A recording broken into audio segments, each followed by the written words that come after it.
Good day, sir. Thursday is 53 to 34. Friday it's 53 to 31, 41 to 25, 47 to 27. Well, that sounds so terrible. It's not breaching 53 while we're there. Oh, hoodie season. There's also potential. What are you about to say? I remember the last time I wore a hoodie. It's gonna be a little different. New York. Nice. New York. Is it that long ago? Yeah. Goddamn. Well, we're gonna return to the cold weather. Myself, Grant, Zach, and Brett, we're all going to the Arnold, which is in Ohio. So it'll be a little chilly out there, but we have a bunch of Vaughn Streets meetings, I believe on Friday. We're getting in Thursday, I think, Thursday night. And the expo is like 3 days, so it's gonna take up the whole weekend. But that Friday, we have a bunch of meetings for Vaughn Streets, going to the stores, that kind of thing. Really exciting meetings. At least for me, I've never been to some shit like that, so it's gonna be cool to experience. And yeah, it's gonna get the ball rolling for the Crispies to get in stores. But we do have an expected launch day. I've talked about it before, like midway through March. They should be going live on online, and we're also gonna have a shirt dropping with that. I haven't designed it completely yet, but I just sent shit over to AJ. He does like graphics and everything, so he's gonna work up something good, and it's gonna be sweet. But we are going to the Arnold this weekend, so if you're there, try to find us. I might have some Rice Krispies, and yeah, it should be a good time. So I'll see you guys there, or at the gym, or somewhere. I don't know. I'll see you guys.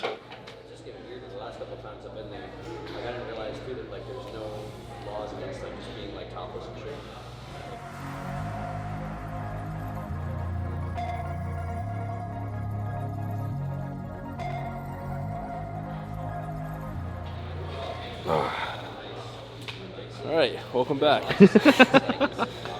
We're hitting some back with Hypertrophy coach Joe Bennett and Mr. Brett Wilkin today. So should be a good one. Gonna learn some new stuff, and it's always a pleasure training with him. So yeah, we're gonna get big, grow some back. So Brett pretty much just ran through his whole back day, and I run pretty much the same thing because I just copied him. He's big motherfucker. So yeah, Joe's gonna take us through it, and it should be a good one. Pull back a little bit, so go slow with that finish. Pull back, try right there, see how that feels. Yep. And that little tiny finish. So again, as you pull down, and smash it more to the side. Push it down.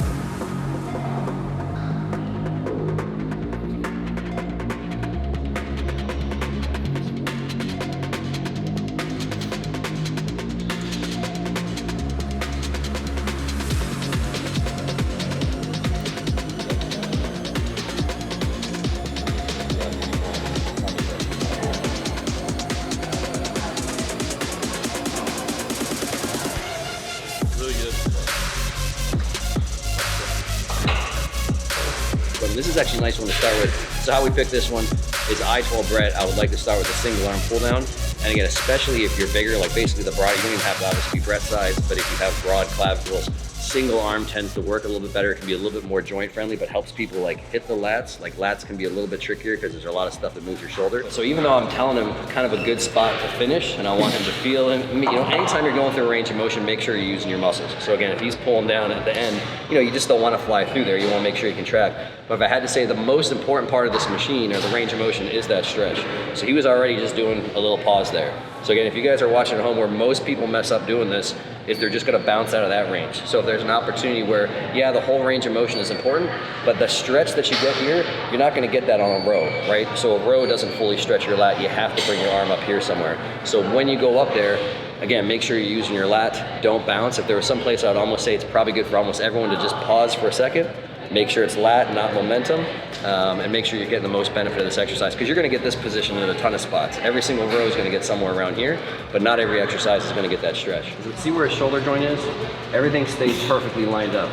So again, from this plane of motion, his shoulder joint, his elbow, his hand are all in the same plane. Huge mistake people do is they let their elbow flare. So if you come at any point in time, you let that elbow flare out a lot, I would argue you could use some more kind of upper back stuff, not as much lat. So anytime you're doing a single arm pull down, keep everything all lined up. So where the shoulder joint is, the elbow, the hand, everything all stays in the same plane, in the same line.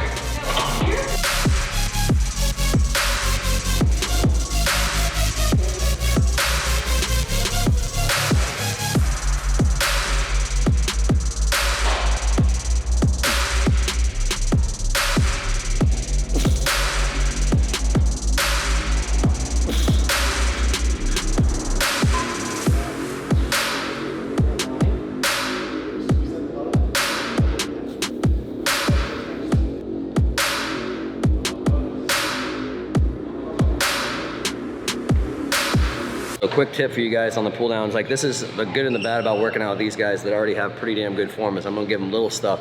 But another big thing that guys do very often wrong, guys and gals, everybody does wrong, is as they're pulling down the finish, you want everything always pulling that way. So you wanna look at what not only your upper arm is doing, but your whole shoulder joint is. And a lot of people as they come into the finish do, like they're trying to do too much weight and they do this type of thing. So again, if your lat goes from here down to here, if you get to this point and the lat's contracting and you're like, I can't do it anymore with my lat, what actually happens is if you go this up and forward, the lat actually gets longer. So you're contracting your lat, lat says I can't do it, cheat, and use something else. So whenever you're doing a pull down, you always want to finish with everything. The finish should look like this. Your whole shoulder joint is pulling down, down, down, down, down, and continues to pull down there into finish. If at any point in time things kind of roll up and forward, and I'm sure if you guys, now that you see me doing this, I mean, we probably wouldn't have to look around too long to find somebody doing that in the gym. This is the no lat pull down finish. So just make sure that you're not doing that. Everything always pulls in the direction. Just visualize where your lat's attached, and everything always pulls in that direction. Otherwise, something else is doing the work. How does this feel with the micro adjustments? Micro adjustments? Yeah. It's feeling pretty good. I found out I am one of those people that kind of round my shoulders, so it's nice that I was doing something wrong. Yeah. But yeah, after like feeling that and change it up a bit, definitely feel the lat working a lot more. And just by these little tiny tips and little tweaks by Mr. Joe, definitely get the most out of your training session. So listen to it.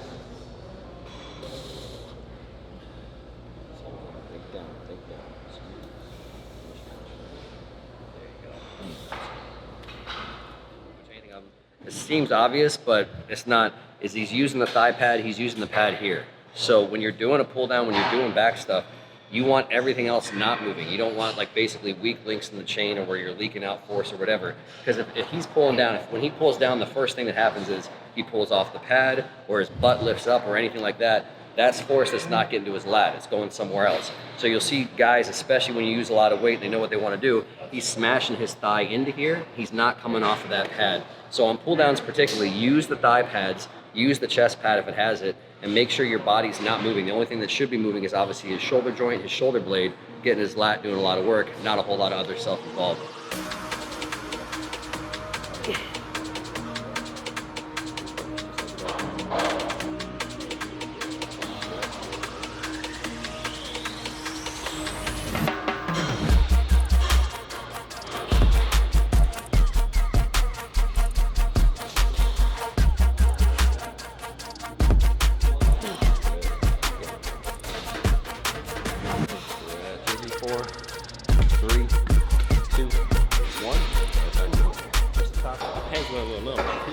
You're what? See you guys next time.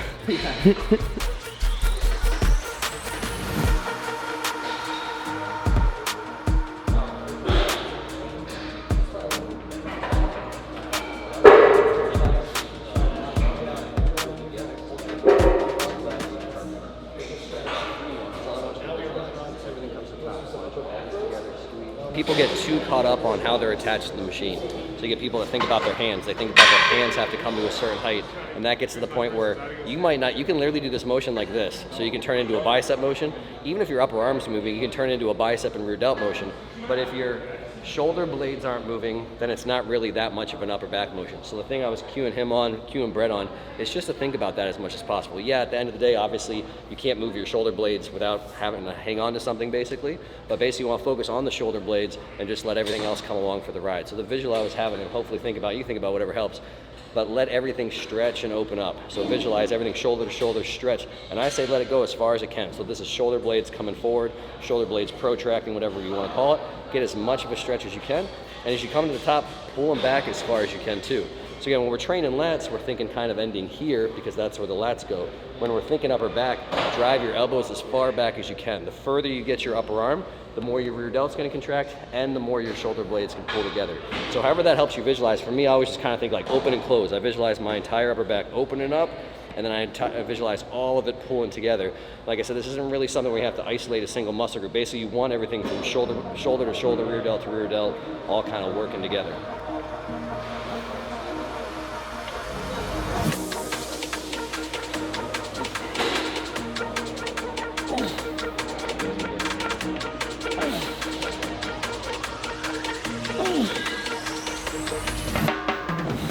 So a couple more tips for you guys at home. This isn't like something you have to do. It's something I like to coach just to kind of standardize stuff. But I told him in the beginning, both him and Brett, to kind of extend their spine a little bit. So before they start, a lot of people kind of get draped and hunched over the machine. So this in itself, like lots of times when you get draped and pulled over the machine, you have so much weight that you don't let your shoulder blades move at all. So I like to be in a little bit more of an extended position. So one, you can actually move your shoulder blades, but two, also being a little bit more extended, you can also pull your shoulder blades further together that way. Just go, if you're watching this at home, round yourself forward and see how far you can pull your shoulder blades together. It's not going to be nearly as far as when you extend up tall and then pull your shoulder blades together. So some of that is rib position, spine position, let your shoulder blades contract a little bit further. And then I told him right when he did that, so when he sets that position, so up a little bit, he's got a contact point right here. Then I told him don't move that. So again, some people can do a little bit of this motion. I don't think it's a bad thing if it's controlled. Some people can move on and off the pad a little bit. I don't think that's a bad thing if it's controlled. So I'm not saying anyone doing this is bad. Joe said that's bad. I didn't say that. Shut up, I didn't say that. What I did say, for most people when you're learning just to use your upper back, is if you can control other variables or take other variables out of it, it's probably a good thing. So when you're starting, try to stay extended, keep your spine still, don't let this come off the pad. And then obviously once you really get good control over your upper back, you can intentionally incorporate your erectors a little bit by moving up and down off the pad. You know, when you're working and doing really heavy, hard sets, if you're moving up and down a little bit, that's not a big deal either. But for most people, if you're trying to get well connected to your upper back, start controlling some other stuff. And then if a little bit of that happens, that's not a bad thing.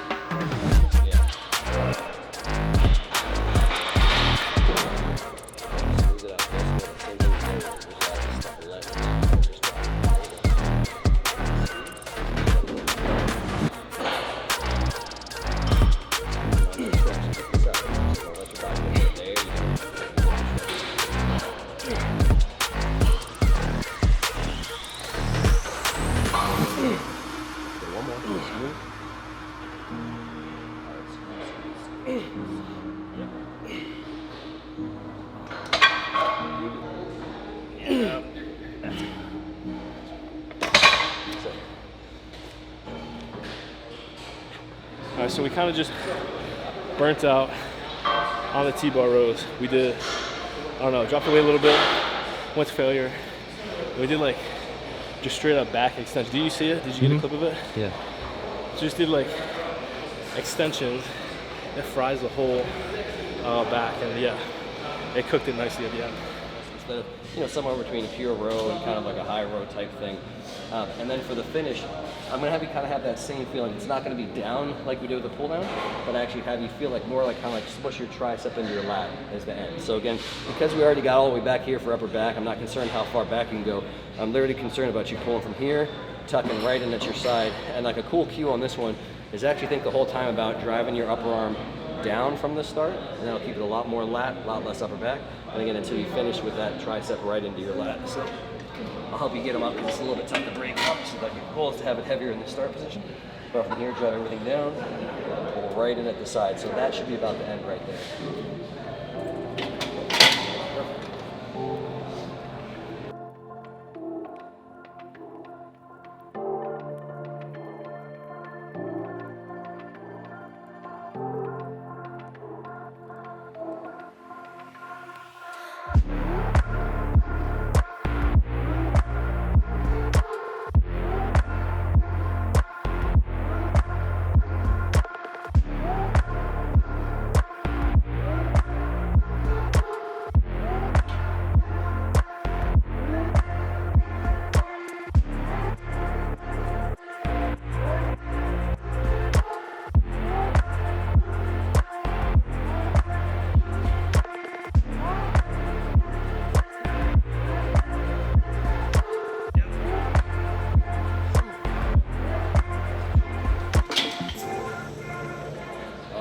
excited for this drop Dying. set? No, I'm not. Bro, I wish I went first. I hate this shit.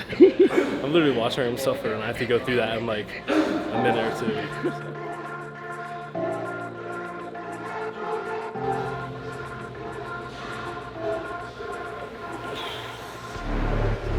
Does that feel wide enough? Yeah, I feel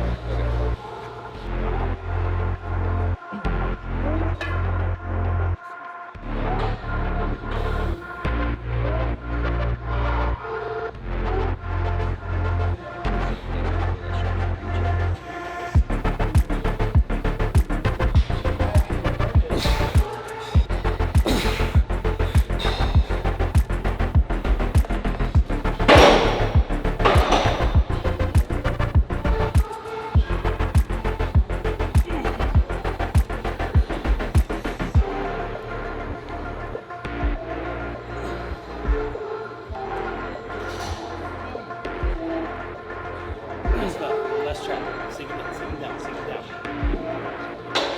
There you go.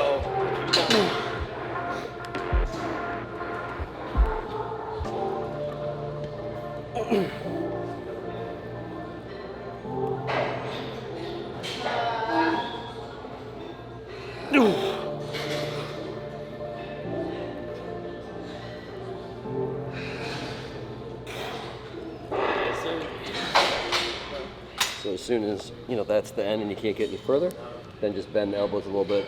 Then we'll just kind of turn it into like a pull down to finish. Make sense? It's a finish. Yep. Let's get too tired. Yeah, so basically once you can't, continue with actual pullover, bending that elbow. Especially that little bit of row at the end. It switches up the feeling a little bit, but you can get a hell of a lot more out of it. Yeah, it just feels really nice. How'd the last feel? Fucking burnt. Like, left them on the grill way too long. Because your hips are blocked, everything's going to have to round.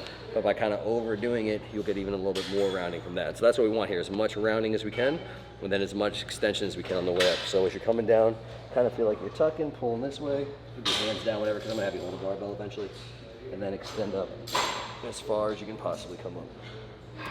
I feel like we've never done this. I don't think I ever have.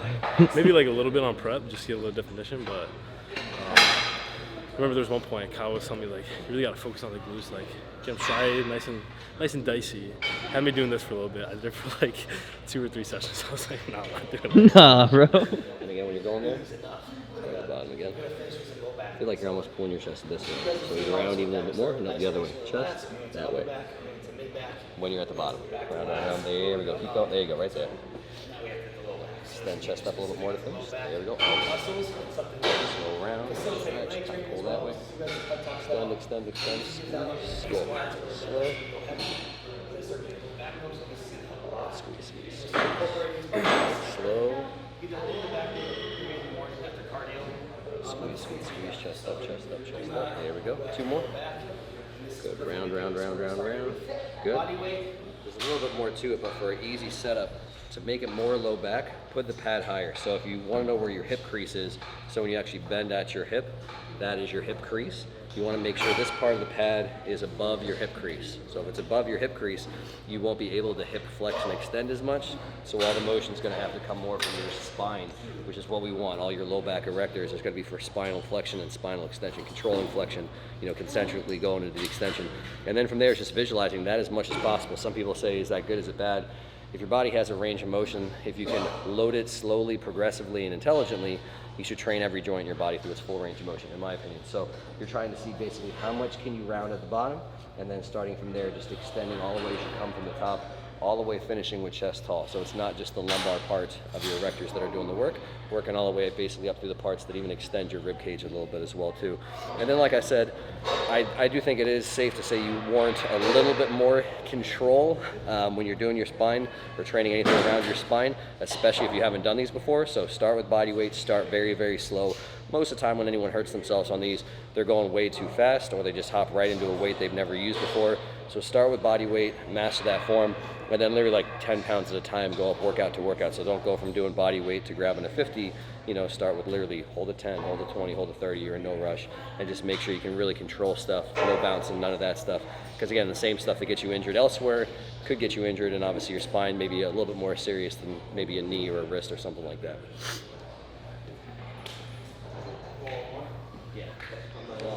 Vaughn Street stuff. Ooh, Yeah. top secret stuff. Hear that? What's that? You haven't done the movement? Shouldn't really jump into a 60-pound barbell. Yeah. Here we Yeah. go. Come on, slow it down. We got 2 more. Stretch. Smooth into that finish. Start here. Squeeze, squeeze, squeeze. Chest up. Come on, 1 more. Come on. Chest up, chest up, chest up, chest up. Good, come on. 2 more. Get to the top, everyone. Round it, round it, round it. Start Finish. here. Finish. Chest up, chest up, chest up, chest up. Good. 1 more. Squeeze up. Encouragement hug. Come on. Yeah. Encouragement hug. The encouragement hug. That's the best time to get when they're not expecting It worked. It worked a He little can't, bit. he can't defend himself. It doesn't matter if he wants it or not. That was a non-consensual. Did you like it? The hug or the set? Both. They both worked. Well, maybe feel some funny feelings.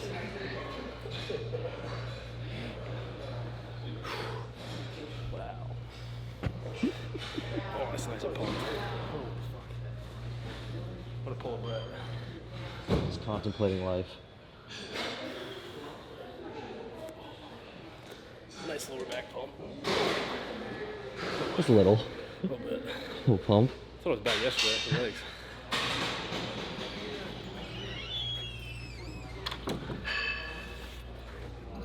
Just wrapped it up, and I don't know if you can see Brett. The zoom goes that far, but he's knocked